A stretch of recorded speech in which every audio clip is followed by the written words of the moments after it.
Okay.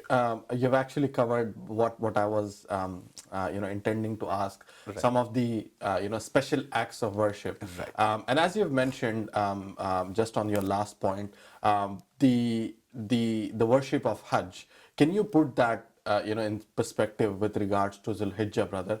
Right. And then we'll discuss the Dawah aspect of it, inshallah. Sure. Now, with the month of DhulHijjah and one of the 5 pillars, which is Hajj itself, is being performed in this month. So, for example, in the month of Ramadan, we are performing the fasting, which is one of the 5 pillars of Islam.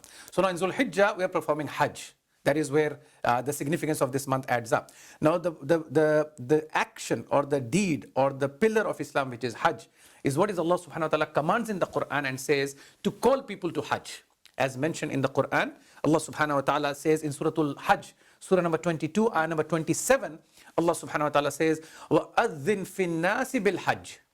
So, and proclaim to the mankind the pilgrimage.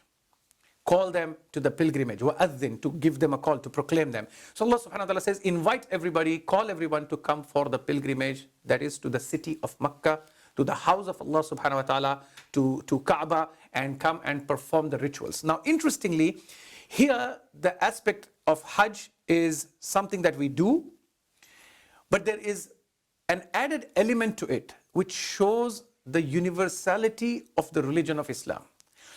When we are performing Hajj, what happens is the people, the believers, the Muslims from across the world are meant to come and perform Hajj in a particular city, that is the city of Makkah, and the rituals start from the first house of Allah subhanahu wa ta'ala, that is Ka'bah.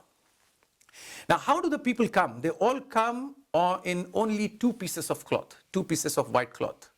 Now, this shows that all human beings, all believers are united, they're all brothers, and there is no difference between them based on color, caste, creed, gender, or the richness or the poverty.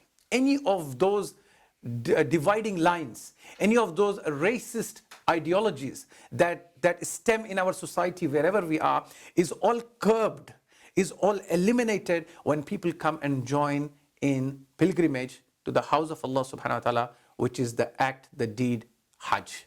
So this is one of the greatest signs of unity of humanity through Hajj. And this increases the bond, the brotherhood. Now, Hajj has various rituals. Now, all of these rituals are all attached to none other than Ibrahim alayhi salam, whom we refer as the father of the prophets. And he is the one who did certain rituals at his time.